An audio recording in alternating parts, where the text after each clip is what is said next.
কিরে, তোর শরীর খারাপ নাকি? কই না তো, আমি তো একদম ঠিক আছি। তাহলে ঘরে বসে বসে কি বাল ছিচ্ছিস? দেখ, সবসময় গালাগালি দিস না, আমার ভাল লাগে না। উড়িয়া বাবালো,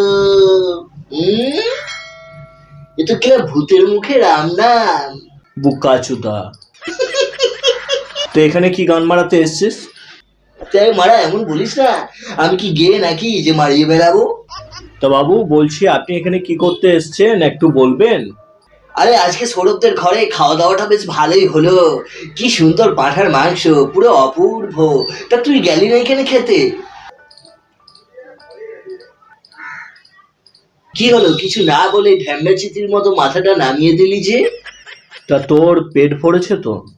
হ্যাঁ রে কিলা, দেখ দেখ ঢেকুর উঠছে, পেট ভর্তি। হাতের গন্ধটা শুঁকে দেখ মারা, এখনো পাড়া পাড়া গন্ধ উঠছে। তোর একবারও বিবেকে বাঁচলো না বল পাঁঠাটাকে খেতে? আরে মারা, বিবেক এসেছিল তো খেতে, তুই তো গেলি না। আরে মাদার চোদ, বলছি পাঁঠাটাকে খেতে কি তোর একবারও বিবেকে বাঁধেনি? লে মারা, ফ্রিতে পাঁঠার মাংস খাবো, এতে আবার বিবেকে লাগার কি আছে? তুই কি সত্যি জানিস না ওই পাঁঠাটা কে ছিল, নাকি বাকিদের মতো জেনে পড়ো নাচানা আর অভিনয় করছিস? কে ছিল রে মারা, তোর শ্বশুর নাকি? না রে, ওটা আমার শ্বশুর ছিল না, ওটা ছিল আমাদের রিঙ্কু। মানে?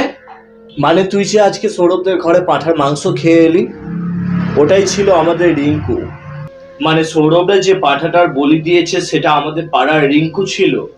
হ্যাঁ, ওটাই আমাদের পাড়ার রিঙ্কু ছিল। হে ভগবান, আমি কি করলাম?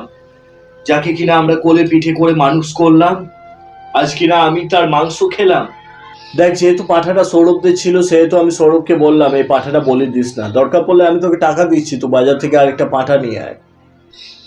কিন্তু আমার কথা শুনলো না, বললো মানসিক আছে। ওর মানসিকের মা ছুটি মারা, কনসা দেবদেবী বলেছে যে একটা নিষ্পাপ শিশুকে বলি দিয়ে পর তার মাংস খাওয়াতে হবে সবাইকে। আর যদি কোনো দেবদেবী বলে থাকে তাহলে সে দেবদেবী নয়, সে হলো ওষুধ, তার হত্যা করা আগে দরকার।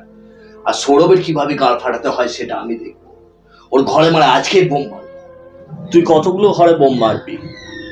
আজ রিঙ্কু নেই বলে তোর এতটা কষ্ট হচ্ছে, কিন্তু প্রতিদিন যে রিঙ্কুর মতো হাজার হাজার নিষ্পাপ পশুর হত্যা হচ্ছে বলির নামে, তোর এই একটা বোম কি সেই বলি আটকাতে পারবে?